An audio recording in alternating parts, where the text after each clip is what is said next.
So we've talked many times, Dan, about the unique challenges at BC in hauling in top recruits to try to challenge the likes of Clemson and Florida State.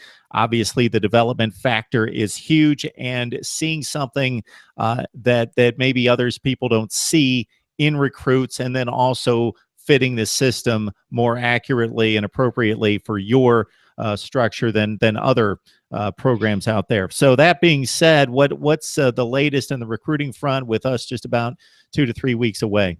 Well, the fun thing about Boston College is that there's no real surprises on National Signing Day. You don't get any of the guys in the All-American game who are, to an extent, it's a fun thing where they got the hats lined up and you're saying, all right, who's he going to choose?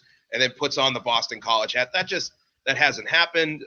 That's not something. You get a couple of high school All-Americans every now and then, but nobody who's making the decision that late, the five-star guys who are choosing, between USC and UCLA and Florida State. They've never gotten those recruits, and I don't think they ever will. And I don't see anything wrong with that, because if you're a coach and you look for those developmental diamonds in the rough, the guys with raw attributes, the guys who can come in, learn a system, and then develop over the 4 years, I think 4 to 5 years, I think those are guys that you can really make a hallmark getting. And, Boston College is getting good recruits in, a lot of 3-star guys.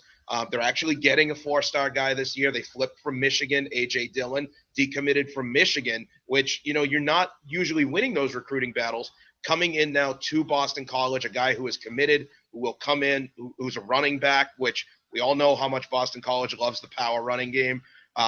There's another running back you add into the stable. It becomes something that you can build on. Now, when you're looking at the class and you're looking at the guys who are coming in, again, there's no surprises. You know what you're getting. You're getting guys who probably aren't going to play right away, guys who, if they do play right away, will have a hole in their game somehow. But you trust the process, or you have to trust the process. Now, that statement in and of itself can be tough, especially when you're coming off a 3-9 season, especially when in your 7-6 season, there were some games that you looked at and you said, well, yeah, the top of the league completely blew out Boston College, and you see the chasm where you're here and you're looking at the top of the league and you're saying, well, we got to make that jump. How do we do that if we're not getting the athletes that those teams are? You trust the process and you say, all right, we started at 3-9 with all these guys who came in, were very raw, had to play.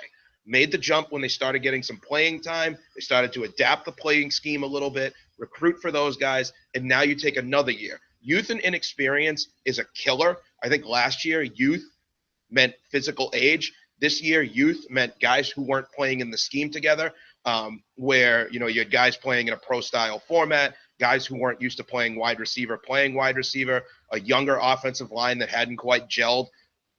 You take the off season, you bring in a couple of more guys who can learn that system with them. Competition breeds improvements, and you go into the spring and you say, let's see what these guys can do. And you teach that upon your recruits that are coming in.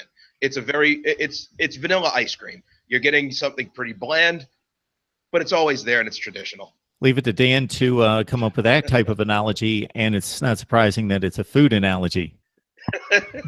You know me too well.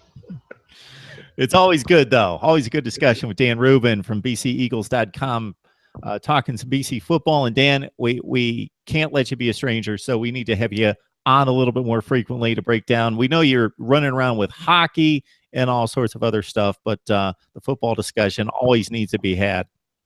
All I need is one giant snowstorm to bury me in my house, and then I will be here with the microphone up the entire time. All right. We appreciate it. Thanks, Mark.